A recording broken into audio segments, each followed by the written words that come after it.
Hello viewers, good day to all of you.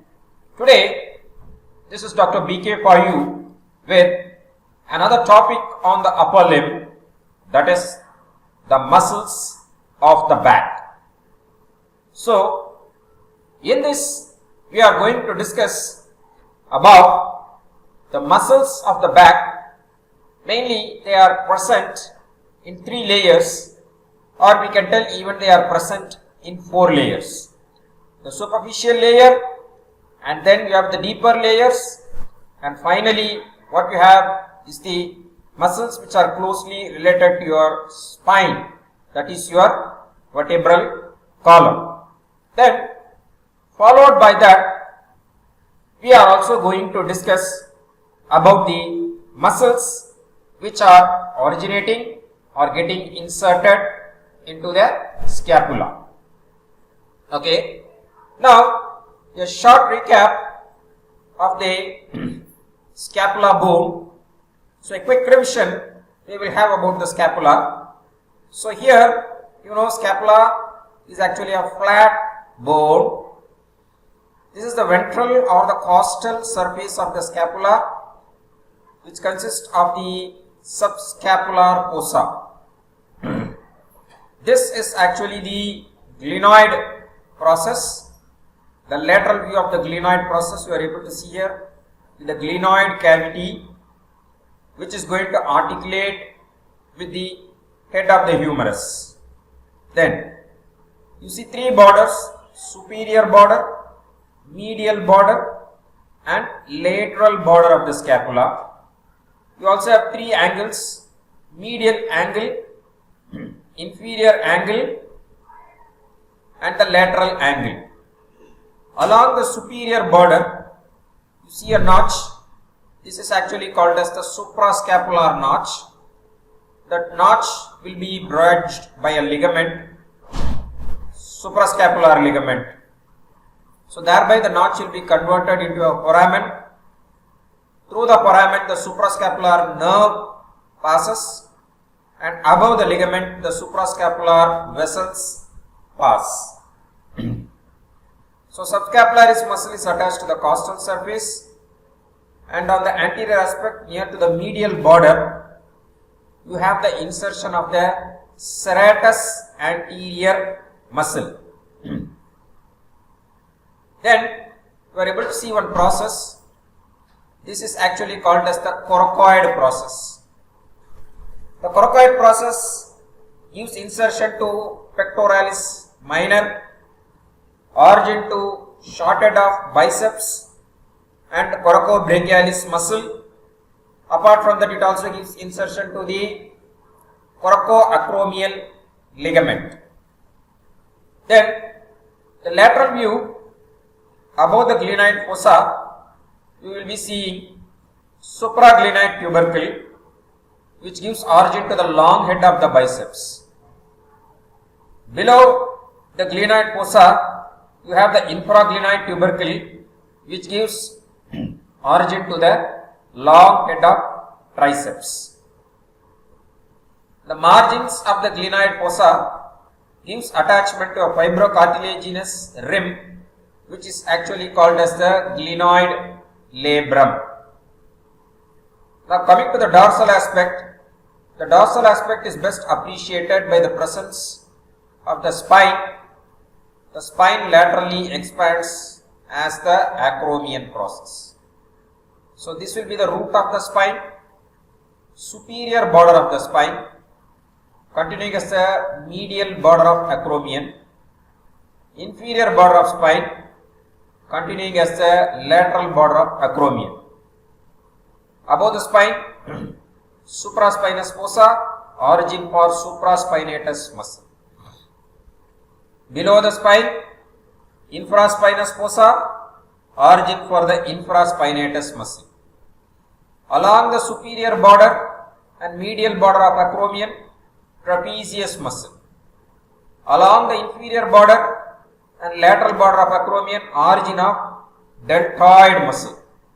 More precisely, the posterior fibers of the deltoid. Then opposite the spine of scapula, rhomboidus minor muscle. On the dorsal aspect, medial border dorsal aspect, rhomboidus major muscle. Superior angle of the scapula, levator scapulae muscle. Coming to the lateral border, upper part of the lateral border, teres minor muscle. Lower part of the lateral border, teres major muscle. And a small area along the inferior angle is for few fibers of the latissimus dorsi muscle takes origin. So that is in short about the muscle attachments of the scapula. So with a short introduction on the scapula bone, we will go to the muscles of the back region. The muscles of the back region mainly superficially, in the first layer, superficially deep to the skin, you come across two muscles. One is the trapezius and other one is the latissimus dorsi. So these two forms the first layer of muscle of the back. So okay, immediately deep to the skin and superficial fascia, you come across two muscles. One is the trapezius and other one is the latissimus dorsi. The second layer of muscle consists again two muscles, levator scapulae. So mainly you consist of, this is the levator scapulae muscle. The name itself suggests it is responsible for the elevation of the scapula, followed by rhomboids minor and rhomboidus major. Rhomboidus minor and rhomboidus major. So these three muscles form the second layer of the muscles of the back. Then along with that, there are two more muscles you see here. They are the serratus posterior superior and the serratus posterior inferior. Okay. So they are the serratus posterior superior and the serratus posterior inferior. Then followed by that, next group of muscles, they are large muscles which are called as erector spinae group of muscles. Now why they are actually called as erector spinae group of muscles? Because they are mainly responsible for keeping your vertebral column erect, for the erect posture of the man. Erector spinae and upper part, they are also responsible for keeping our, extending our neck. They are called as the semispinalis muscles. Okay. So mainly erector spinae group of muscles, they are long muscles you see here.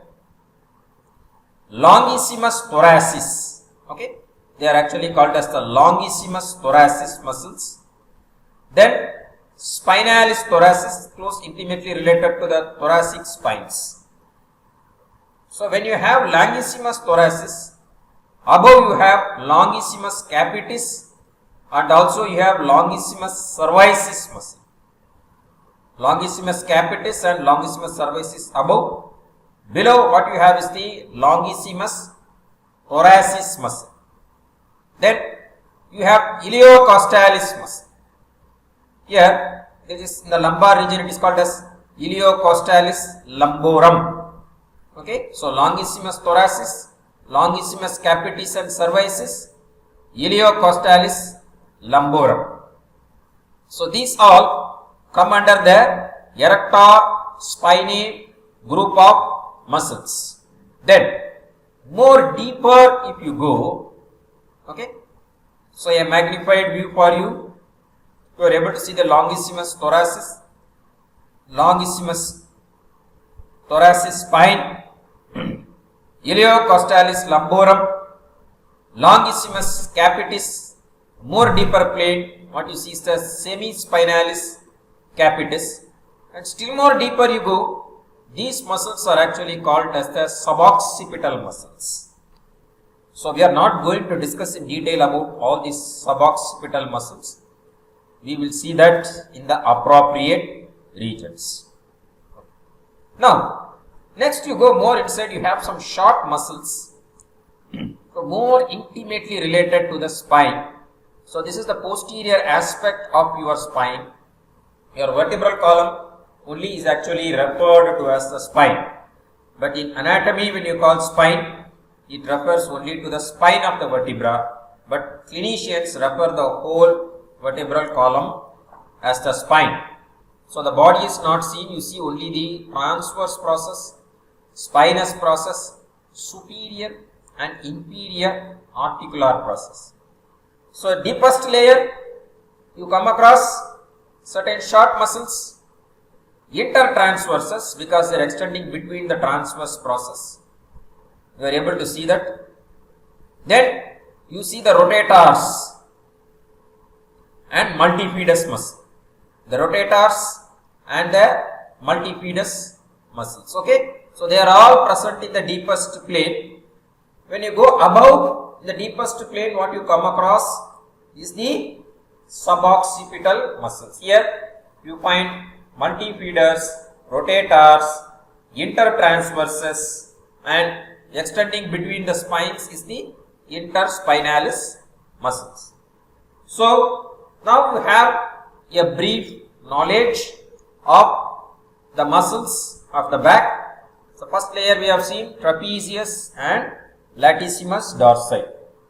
Second layer we have seen levator scapulae, rhomboides major, rhomboides minor, followed by serratus posterior superior, serratus posterior inferior. More deeper to it, the actual erector spinae group of muscles they start. You have longissimus thoracis, longissimus spinous, longissimus capitis, iliocostalis lumborum.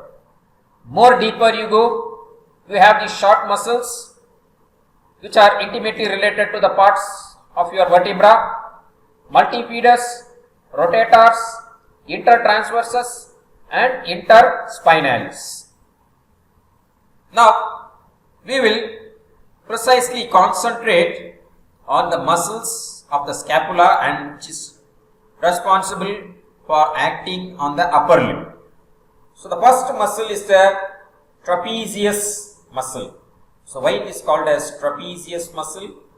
You all know that because it is trapezium shape. When you take both sides of this muscle, so roughly you call it diamond shaped or trapezium shaped muscle. Origin, it has got upper fibers, middle fibers and lower fibers. Upper fibers from the external occipital protuberance. More laterally, this protuberance extends as the superior nuchal line. Okay, superior nuchal line. Then from the spines of 7th cervical to all thoracic spines, starting from the 7th cervical to all thoracic spines, and of course the supraspinous ligament, a ligament which is running on top of these spines on the posterior aspect. Okay. Then what happens is it is inserted into the lateral third of the clavicle. So here posterior aspect of the lateral third of the clavicle, the upper fibers of the trapezius are inserted. The middle fibers and the lower fibers, they converge and get inserted into the upper surface of the spine of the scapula and also to the medial surface of the acromion border. So their insertion into the clavicle and also to the upper surface of the spine of scapula and the medial surface of the acromion border. So that is the trapezius muscle for you. Insertion into the spine and acromion and anteriorly to the clavicle. Origin, I told you, from the external occipital protuberance, superior nuchal line, from C7 to T12 spines, and also from one ligamentum nuchae. So what is actually ligamentum nuchae? The ligamentum nuchae, you can tell it is nothing but the supraspinous ligament which is seen on the dorsal aspect of the spine, which is expanding above in the form of ligamentum nuchae. So it is mainly composed of the tendons of this muscle getting inserted and the deep fascia. Okay. So from the external occipital protuberance, it fans out towards the C7. So almost it covers the first cervical to the sixth cervical vertebra. So you can consider it as an upward or posterior extension of the supraspinous ligament. So here you are able to see the ligamentum nuchae. The ligamentum nuchae fanning out laterally, upward continuation of the supraspinous ligament from the C6 to the C1 vertebra. So it is mainly formed by the tendons and the fascia. They also tell it is a modification or also extension of the ligamentum flava. So coming to the nerve supply, the trapezius is mainly supplied by the accessory nerve or spinal part of accessory nerve, mainly motor nerve supply, and C3 and C4 is mainly for the sensations. You might wonder what is the sensations for the muscle. It is actually muscle sensation, that is the proprioceptive impulses. So proprioception mainly muscle sense or joint sense is actually called as proprioceptive impulse. So here you are able to see from the upper cervical regions of the spinal cord, some of the fibers, they go through the foramen magnum, then they will join with the cranial part of accessory nerve which is coming from the medulla oblongata. They both will join and then they again come out through the jugular foramen of the skull. So they come out of the jugular foramen of the skull, then they emerge to the posterior triangle and they supply two muscles. One is the sternocleidomastoid and other one is the trapezius. So it supplies the trapezius from the deeper aspect. So action mainly upper fibers are responsible. When you pull the upper fibers, the scapula gets elevated. Middle fibers, retraction of the scapula. Retraction of the scapula is a combined action along with the rhomboids muscle. So the rhomboids and the middle fibers of the trapezius, they are responsible for the retraction, opposite of protraction. Protraction of scapula is actually performed by the serratus anterior muscle. So that is why what happens is when the serratus anterior is paralyzed, these rhomboids and the middle fibers gets unopposed and you get a winging of scapula. The lower fibers helps in depressing the scapula. So the depression of the scapula is mainly again acts along with the pectoralis minor muscle inserting into the coracoid process. See, they both bring about the depression of the scapula. Upper fibers elevate and remember more anterior fibers, they rotate the scapula. Now this rotation of scapula is helpful in abducting your limb overhead. Overhead abduction of the limb is mainly due to the rotation of the scapula. Okay. So all that we will see while we deal with the shoulder joint, what is overhead abduction. So we finished with the trapezius muscle. It mainly elevates the scapula, retracts the scapula, depresses the scapula, and more anterior fibers rotate the scapula. The next muscle of the superficial region, very large muscle, you see here, which almost covers 3/4 of the back, is the latissimus dorsi muscle. It has a very extensive origin from the iliac crest. This is actually called the iliac crest. From the spines of lower 6 thoracic vertebra, lower 3 or 4 ribs, small insertion origin from the inferior angle of the scapula, and they also origin from the posterior layer of thoracolumbar fascia. Okay, they also originate from the posterior layer of thoracolumbar fascia.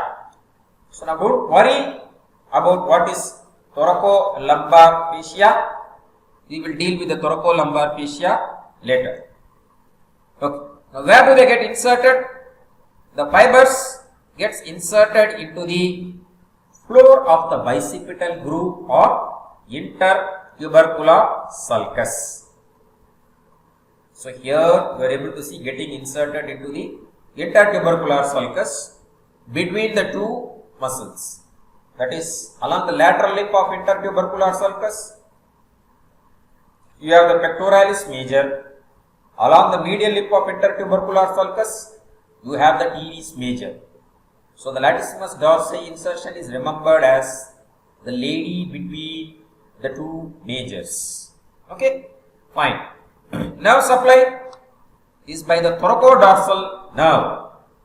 So you all will be able to recollect what is thoracodorsal nerve. Is it from which cord of brachial plexus? From the posterior cord of brachial plexus. Thoracodorsal nerve or nerve to latissimus dorsi is actually from the posterior cord of brachial plexus having the root valley of C6, C7 and C8. So that is the insertion of the latissimus dorsi muscle and nerve supply the thoracodorsal nerve from the posterior cord. So action of the latissimus dorsi, it is mainly involved in the extension of the arm, mainly the extension of the flexed arm, since it is getting inserted medially. So any muscle which is attaching to the medially means mostly it brings about adduction and medial rotation. So when these fibers contract, then naturally the arm will be adducted and also internally rotated. So it brings about the adduction and medial rotation of the arm. Not only that, it is also called as climbing muscle. So for example, you raise your arms and what happens?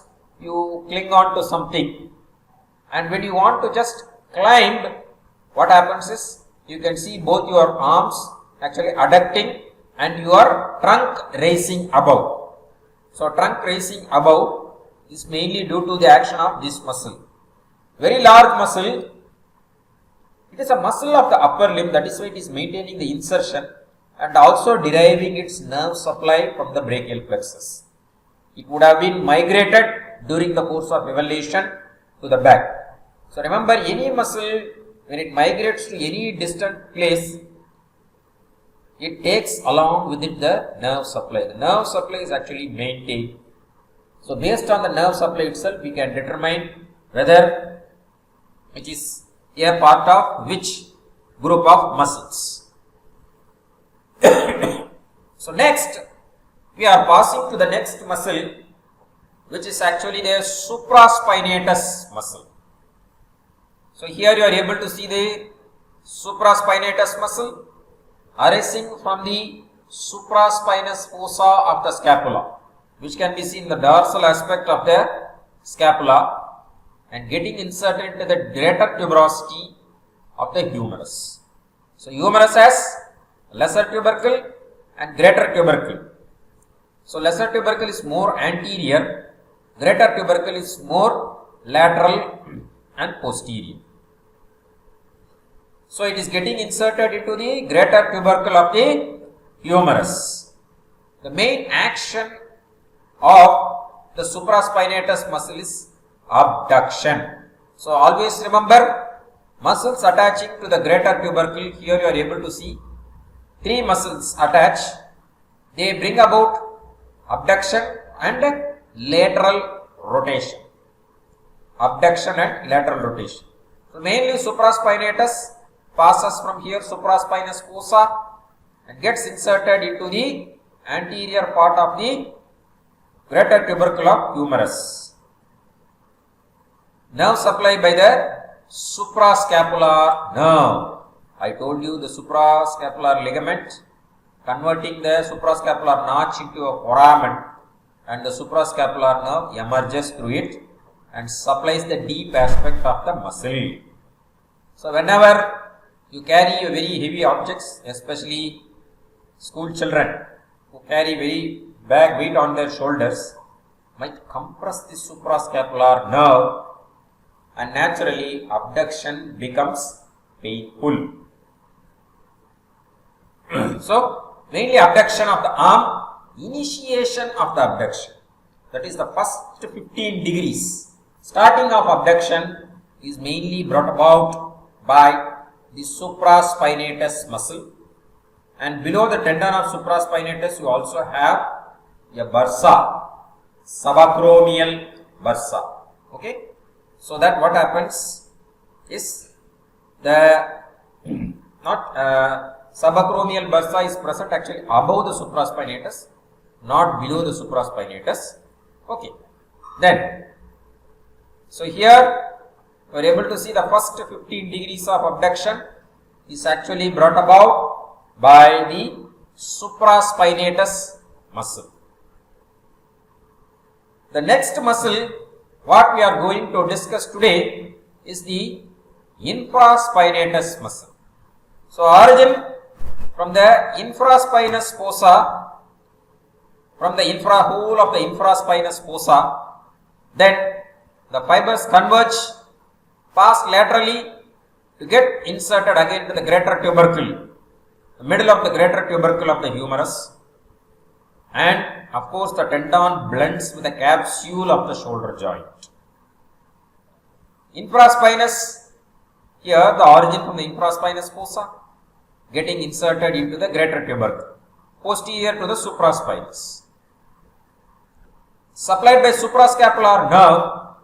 The suprascapular nerve, after supplying the supraspinatus muscle, comes to the infraspinous fossa through a notch here, that is actually called as the spinoglenoid notch. This is glenoid fossa. So a narrow gap present between the spine and the glenoid fossa is actually called as the spinoglenoid notch. Through that, the suprascapular nerve comes to the infraspinous fossa and again supplies the muscle from its deeper surface. So I told you already, mainly getting inserted into the lateral greater tuberosity. So when this muscle contracts, it brings about the lateral rotation of the arm.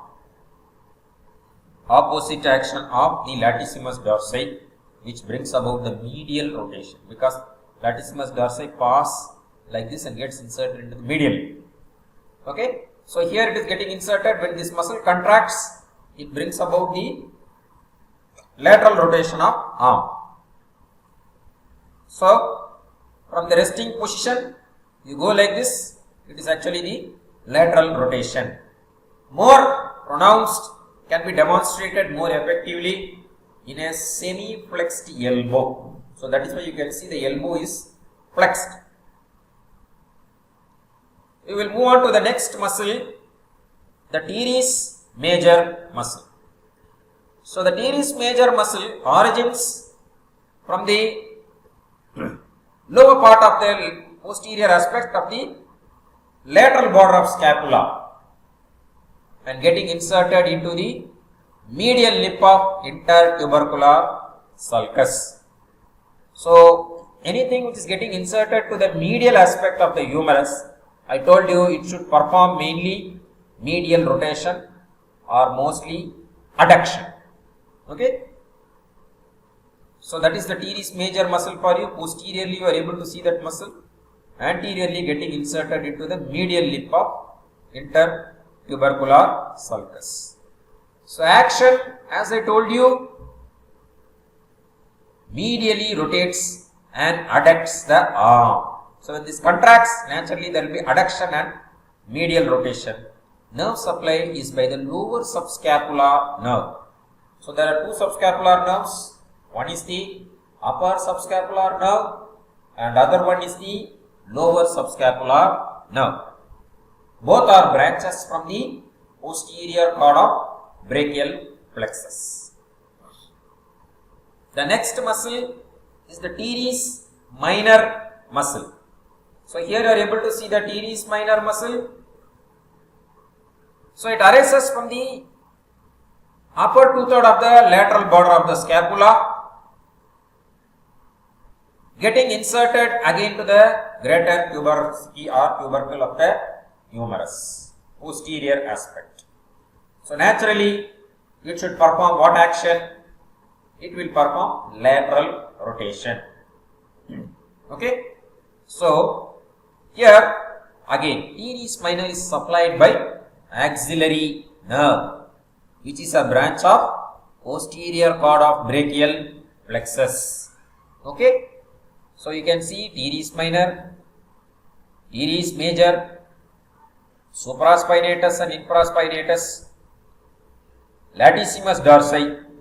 So the latissimus dorsi, supraspinatus, infraspinatus, teres minor, teres major, all supplied from the posterior cord of brachial plexus. Coming to the action of teres minor, lateral rotation. So that's what.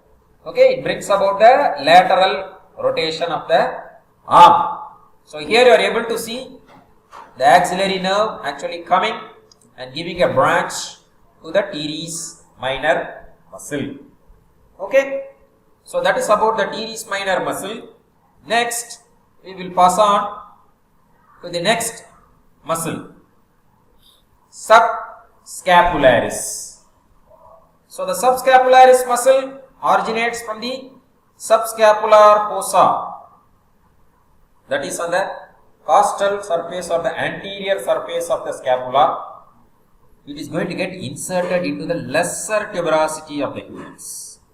Here we saw the greater tuberosity where the supraspinatus, infraspinatus and teres minor. Greater tuberosity, we saw that. Lesser tuberosity, the tendon of subscapularis. Now, the subscapularis, what happens is, when it is going to come inserted, it is closely related to the neck of the scapula. So thereby it will be separated by a bursa. Between the muscle and the scapular bone, you have a bursa which is called as the subscapular bursa. So a bursa is actually a dead space filled with loose areolar tissue. Mainly it prevents friction between the tendon and the bone. So subscapular bursa is one of the largest bursa which is present in our body. So nerve supply by both upper subscapular nerve and lower subscapular nerve. So most of the muscles of the scapula are actually derives its nerve supply from the posterior cord of brachial plexus. So here you are able to see the posterior cord of brachial plexus giving rise to the upper subscapular and lower subscapular. Lower subscapular, in addition to the subscapularis, it also supplies your teres major muscle. So main action, since it is getting inserted into the front, medial rotation and also adduction. So it brings about adduction of the arm or the shoulder joint, you can call it as, and it also brings about the medial rotation of the arm. So mainly four muscles we have seen: supraspinatus, infraspinatus, teres minor and subscapularis. So here you can see this abducted arm. When the muscle contracts, it brings about adduction and medial rotation. So what is rotator cuff? It is also called as a musculotendinous cuff, which is formed by the six muscle, you can tell SIT and S. Supraspinatus, infraspinatus, teres minor subscapularis. Okay. So these four muscles, that is the tendons, what happens is these four tendons, they fuse, they flatten and get itself attached and merges with the capsule of the shoulder joint. Thereby they form a extra covering or a cuff. You know what is a cuff, no? If you wear a full sleeve shirt, so that you button that sleeve near that or somebody hold that, that is actually called as a cuff. So like cuff, same way when you want to arrest somebody, they tell cufflinks or handcuffs, sorry, not cufflinks, handcuffs.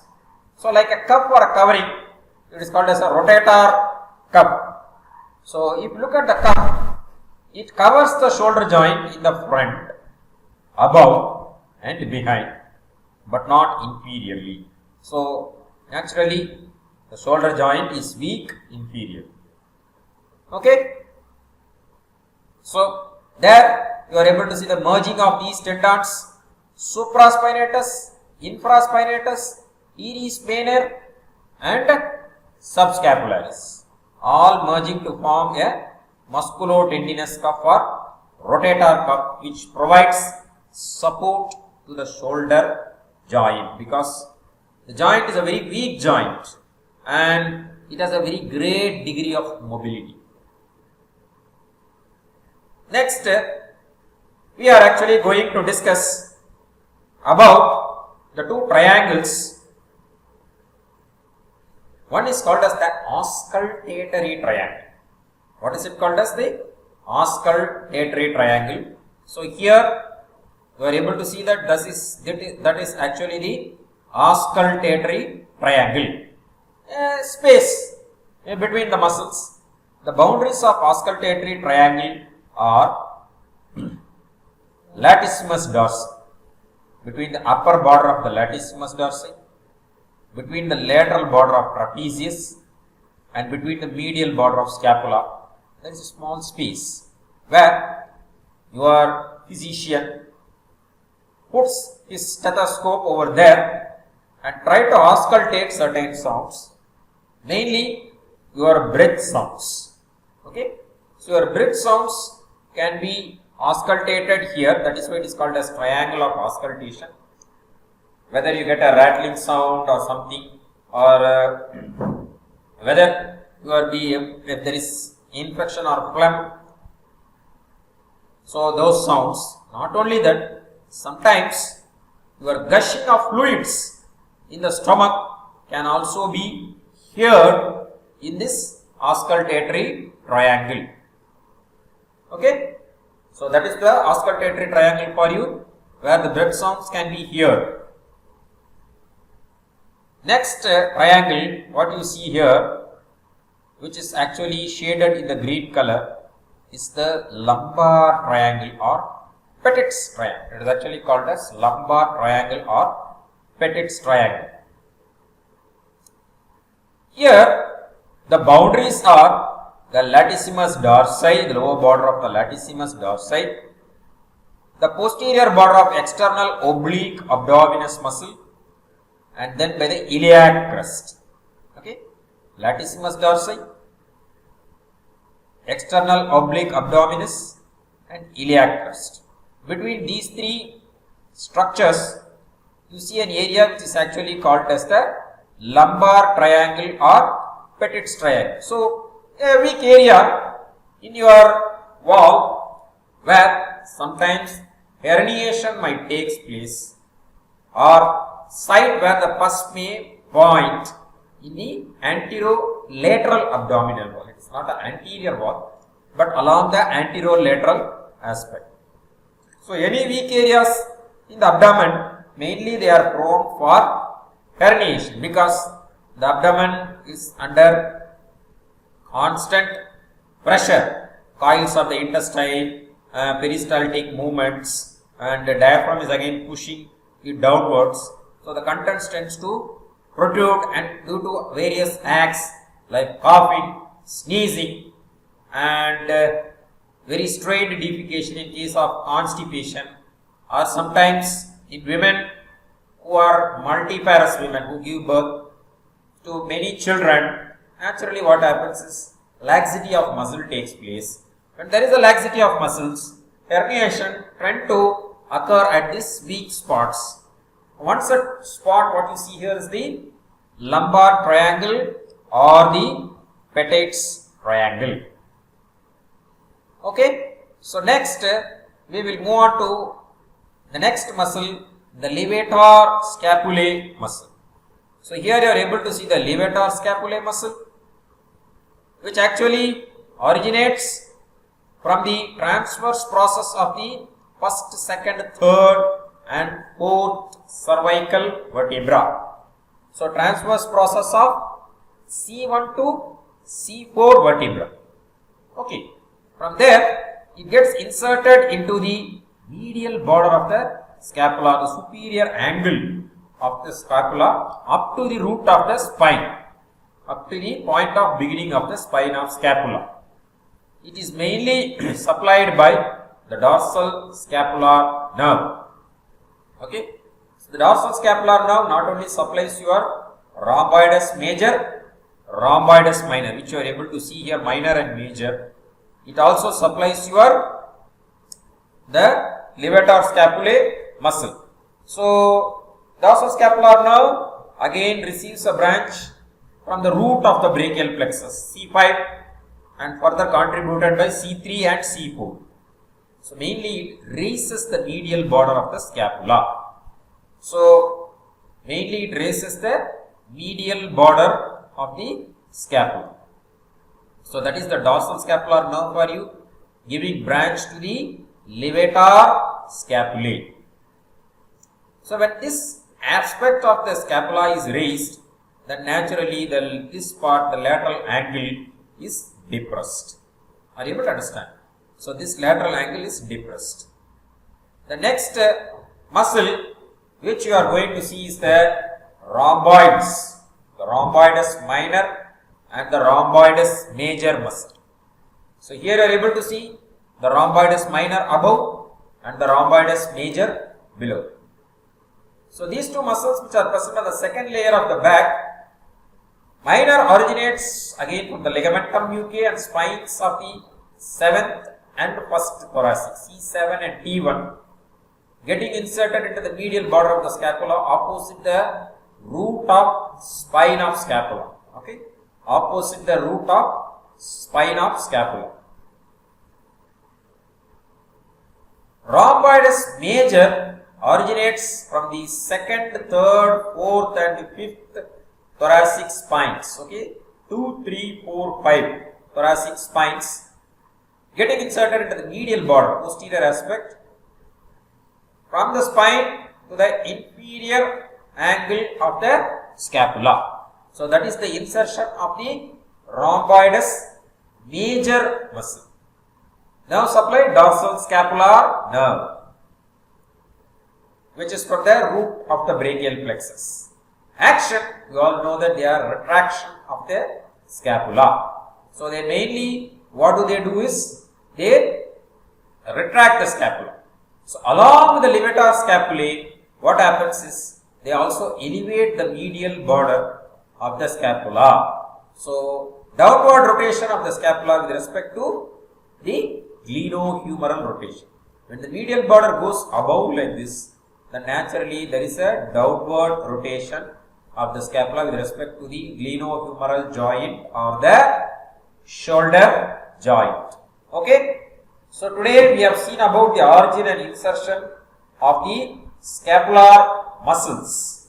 Especially, what are all the muscles we have seen? Trapezius and latissimus dorsi. Then we have seen about supraspinatus, infraspinatus, teres major, teres minor, then subscapularis. Followed by that, we have seen what is the rotator cuff, how it is formed, what are all the muscles contributing for the rotator cuff. Then finally we have seen about the levator scapulae, rhomboides minor and rhomboides major. Then we have also seen two intermuscular spaces, that is the triangle of auscultation, and other one is the lumbar triangle or the Petit's triangle. Okay.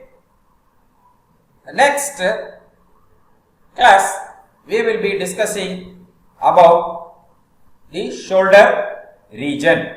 So thank you very much for your patient listening.